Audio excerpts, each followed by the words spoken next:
Mga kababayan, ang black propaganda ay maruming bahagi ng politika at gagamitin itong sandata laban sa akin ng mga taong nangangarap na makita tayong bigo sa pagtupad ng ating sinumpaang tungkulin sa bayan.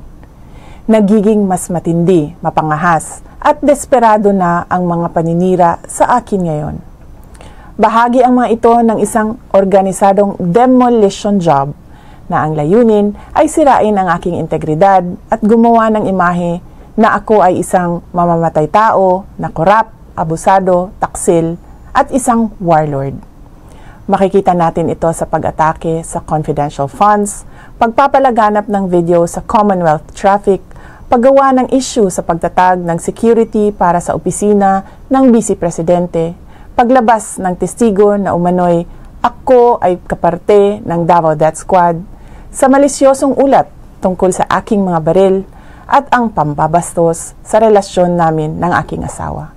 Kamakailan lamang ay nagsusulputan din ang mga online scam sa pera sa social media, katulad ng scholarship o pabaon program para sa mga mag-aaral. Sinisiraan ako para pagdudahan, pahiyain, at panghinaan ng loob. Nais nilang isuko ko ang aking sinumpaang tungkulin na magsilbi sa bayan. Ayaw nilang magtagumpay tayo para sa edukasyon ng mga batang Pilipino at para sa kanilang kinabukasan na nanganganib sa kamay ng korupsyon, kriminalidad, iligal na droga at terorismo. Taliwala ni ining tanan, daghang salamat sa inyong padayon nga suporta ug pagmahal. Magpadayon ko sa akong trabaho para sa kaayuhan sa nasod. Salamat sa inyong patuloy na suporta sa aking mandato na itaguyod ang pag-angat ng antas ng edukasyon ng ating mga kabataan. Salamat po sa inyong mga dasal. Tandaan po natin na ang mga paninirang ito ay nagkukubli ng mga personal at politikal na interes.